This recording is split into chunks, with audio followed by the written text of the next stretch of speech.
ಬೇರೆಯವ್ರು ಮಾತಾಡಂಗಿಲ್ಲ. ಸ್ನೇಹಿತರೆ, ಎಲ್ಲರಿಗೂ ಒಂದು ಪ್ರಶ್ನೆ ಇದೆ. ತುಂಬಾ ಜನಕ್ಕೆ ಏನ್ ಪ್ರಶ್ನೆ ಇದೆ ಅಂದ್ರೆ, ನಾವು ಕಾಲುವೆಗಳನ್ನ ಏನಕ್ಕೆ ಮಾಡಬೇಕು ಗುರೂಜಿ? 2 ಸಾಲಿನ ಮಧ್ಯೆ ನೀವು ಕಾಲುವೆ ಮಾಡಿ, ಮತ್ತೆ 2 ಸಾಲಿನ ಮಧ್ಯೆ ನೀವು ಕಾಲುವೆ ಮಾಡಬೇಕು ಅಂತ ನಿರಂತರವಾಗಿ ಹೇಳ್ತಾ ಇರ್ತಾರೆ. ಎಲ್ಲರಿಗೂ ಒಂದು ಗೊಂದಲ ಇದೆ, ಅದ್ರಲ್ಲಿ ಮಾಡಬೇಕು, ಏನಕ್ಕೆ ಮಾಡಬೇಕು, ಎತ್ ಮಾಡಬೇಕು, ಏನ್ ಹಾಕ್ಬೇಕು, ಮತ್ತೆ ಅದ್ರಲ್ಲಿ ನೀರು ಕೊಡಿ, ಜೀವಾಮೃತ ಕೊಡಿ ಅಂತ ನಿರಂತರವಾಗಿ ಹೇಳ್ತಾ ಇರ್ತಾರೆ. ಇದು ನಿಮ್ಗೆಲ್ಲ ಒಂದು ದೊಡ್ಡ ಗೊಂದಲ ಇತ್ತು. ಇವಾಗ ಸಂಪೂರ್ಣವಾಗಿ ಇಲ್ಲಿ ಈ ತಾಕ್ನಲ್ಲಿ ನೀವು ಪ್ರಾಯೋಗಿಕವಾಗಿ ನೋಡ್ತಾ ಇದ್ದೀರೋ, ಅವಾಗ ಏನ್ ಗೊತ್ತಾಗುತ್ತೆ ನಿಮ್ಗೆ ಇಲ್ಲಿ ಸಂಪೂರ್ಣವಾಗಿ ಅದರಿಂದ ಆಗುವಂತ ಕ್ರಿಯೆ ಏನು ಅಂತ. ಈ 2 ಸಾಲುಗಳ ಮಧ್ಯೆ ನಮ್ಗೇನು ಇಲ್ಲಿ ಕಾಲುವೆ ಇಲ್ಲ, ಟ್ರೆಂಚ್ ಇಲ್ಲ.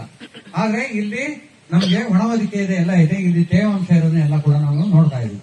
ಆದ್ರೆ ಭೂಮಿಯಲ್ಲಿ 3 ತರ ಶಕ್ತಿಗಳಿದಾವೆ. ಒಂದು ಗುರುತ್ವಾಕರ್ಷಣ ಶಕ್ತಿ, ಬಿದ್ದಂತ ಮಳೆ ನೀರು ಅಥವಾ ವಾತಾವರಣದಿಂದ ಇರುವಂತ ನೀರನ್ನು ನೇರವಾಗಿ ಭೂಮಿ ಮಣ್ಣನ್ನು ನೆಲಕೊಂಡು ಕೆಳಗಡೆ ತನ್ನಷ್ಟಕ್ಕೆ ಸೆಳೆದುಕೊಂಡು ಒಳಗಡೆ ಬಿಡುತ್ತೆ, ಒಂದನೇದು.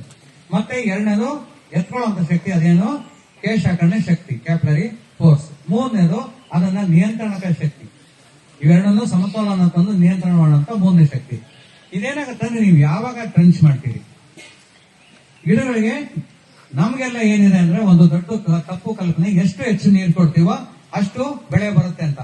ಆದ್ರೆ ಪೂರ್ಣವಾಗಿ ಸುಭಾಷ್ ಪಾಳೇಕರ್ ಕೃಷಿಲಿ ಡಾಕ್ಟರ್ ಸುಭಾಷ್ ಪಾಳೇಕರ್ ಜಿ ಏನ್ ನಮ್ಗೆ ಹೇಳ್ಕೊಟ್ಟಿದ್ದಾರೆ ಅಂದ್ರೆ, ಯಾವುದೇ ಸಸ್ಯ ಮರಗಿಡ ನೀರನ್ನ ಕುಡಿಯಲ್ಲ, ಅದು ತಗೊಳ್ಳೋದು ನೀರಿನ ಆವಿ.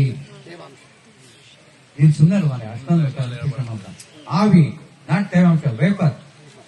ಅರ್ಥ ಆಯ್ತಾ? ಸುಮ್ಮನೆ ನೀವು ಮತ್ತೆ ಗೊತ್ತು ಅಂತ ಮಾತಾಡ್ಬೋದು, ತಪ್ಪು ಅರ್ಥ ಹೋಗುತ್ತೆ. ನಾನು ಕೇಳ್ತೀನಿ ಬೇಕು ಅಂತ. ಅದಕ್ಕೆ ಬೇಕಾಗಿರೋದು ನೀರಿನ ಆವಿ. ನೀರಿನ ಆವಿ ಅಂದ್ರೆ ಏನು? 2 ಮಣ್ಣಿನ ಕಣ, ಯಾವುದೇ ಒಂದು ಮಣ್ಣನ್ನ ತಗೋಣ ಅಂದ್ರೆ, ನೀವು ಸೂಕ್ಷ್ಮವಾದ ಮೃದು ಮಣ್ಣು ಅಂತ ಇದ್ದಾಗ ಸಂದುಗಳು ಕಮ್ಮಿ ಇರುತ್ತೆ, ನಮ್ಮ ಮರಳು ಮಣ್ಣುಗಳೆಲ್ಲ ಸಂದುಗಳು ಜಾಸ್ತಿ ಇರ್ತವೆ. ಆ 2 ಮರಳಿನ ಕಣಗಳ ಮಧ್ಯೆ ಏನಿದೆ, ಸಂದುಗಳಿದಾವೆ, ಗ್ಯಾಪ್. ಆ ಗ್ಯಾಪ್ ಅಲ್ಲಿ ಏನಿರ್ಬೇಕು ಅಂದ್ರೆ ನೀರಿರಬಾರದು.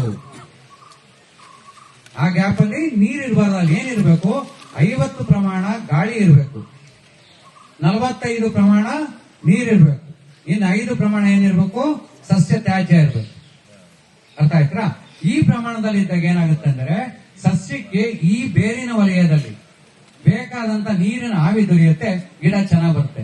ಆದ್ರೆ ಯಾವಾಗ ಈ ಬೇರಿನ ವಲಯದಲ್ಲಿ ನಾವು ಈ ಒಣ ಬದುಕೇನು ಮಾಡಿದೀವಿ, ಸಜೀವ ಬದುಕೇನು ಮಾಡಿದೀವಿ, ಎಲ್ಲಾನು ಮಾಡಿದೀವಿ ಅಂದ್ರೂ ಕೂಡ ಏನಾಗುತ್ತೆ, ಆ ಬೇರಿನ ವಲಯದಲ್ಲಿ ತೇವಾಂಶ ಹೆಚ್ಚಿರುತ್ತೆ ಅಥವಾ ನೀರು ಹೆಚ್ಚಾಗುತ್ತೆ, ಆ ಕಣಗಳು ತುಂಬ ಹೋಗ್ತವೆ. ಅವಾಗ ಏನಾಗುತ್ತೆ, ಸಸ್ಯಕ್ಕೆ ಮರಗಿಡಕ್ಕೆ ನೀರು ಸಿಗೋವಂತ ಒಂದು ಸಮಸ್ಯೆ ಆಗುತ್ತೆ. ಯಾವಾಗ ನೀವು ಮಧ್ಯದಲ್ಲಿ ಕಾಲುವೆ ಮಾಡ್ತೀರಾ, ಗುರುತ್ವಾಕರ್ಷಣೆ ಶಕ್ತಿಯಿಂದ ಎಳ್ಕೊಂಡಂತ ನೀರು, ಹೆಚ್ಚು ಕೊಟ್ಟಿರೋಂತ ನೀರು, ಸಂದ್ರಗಳಲ್ಲಿ ಹೆಚ್ಚಾದಂತ ನೀರು ಏನಾಗುತ್ತೆ, ಅದಕ್ಕೆ ಸೀದಾ ಕೆಳಗಡೆ ಹೋಗಿ ಆ ಕಾಲುವೆ ಕಡೆಗೆ ಹೊರಟೋಗ್ತದೆ. ಗುರುತ್ವಾಕರ್ಷಣೆ ಶಕ್ತಿಯಿಂದ ಅಲ್ಲಿಗೆ ಆಕರ್ಷಿತವಾಗ್ತವೆ. ಇಲ್ಲೇನಾಗ್ತವೆ, ಆ ನೀರು ಆ ಕಣಗಳ ಮಧ್ಯೆ ಬಿಡುಗಡೆಯಾಗಿ ಅರ್ಧ ಪ್ರಮಾಣದಲ್ಲಿ ಏನ್ ನೀರಿರಬೇಕು ಅಷ್ಟು ಮಾತ್ರ ನೀರು ಉಳಿತದೆ, ಮಿಕ್ಕಿದೆಲ್ಲ ಗಾಳಿ ಮತ್ತು ಸಸ್ಯ ತ್ಯಾಜ್ಯ ಅಲ್ಲಿ ಉಳಿತದೆ. ಅತಿ ಉತ್ಕೃಷ್ಟವಾದ ವಾಪ್ಸ ಇಲ್ಲಿ ತೇವಾಂಶ ಅನ್ನೋದು. ಕಣಗಳ ಮಧ್ಯೆ ಅಂತ ತೇವ, ಕಣಗಳ ಮಧ್ಯೆ ಇರುವಂತ ನೀರು ಅರ್ಧ ಪ್ರಮಾಣದಲ್ಲಿರ್ಬೇಕು.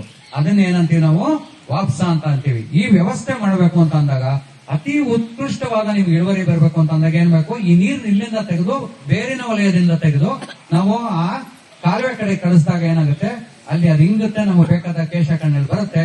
ಆದ್ರೆ ಇಲ್ಲೇನಾಗುತ್ತೆ, ಆ ನೀರಿನ ಅಂಶ ಮಾತ್ರ ಉಳಿಯುತ್ತೆ. ಸಸ್ಯಕ್ಕೆ ಬೇಕಾದಂತ ಅತಿ ಉತ್ಕೃಷ್ಟವಾದ ನೀರಿನ ಆವಿ ದೊರೆಯುತ್ತೆ, ಅತಿ ಉತ್ಕೃಷ್ಟವಾದ ಸಸ್ಯ ಮರಗಳು ಬೆಳೀತವೆ, ಅತಿ ಉತ್ಕೃಷ್ಟವಾಗಿ ರೋಗ ಮುಕ್ತವನ್ನು ಅತಿ ಹೆಚ್ಚು ಬೆಳೆ ಕೊಡ್ತವೆ.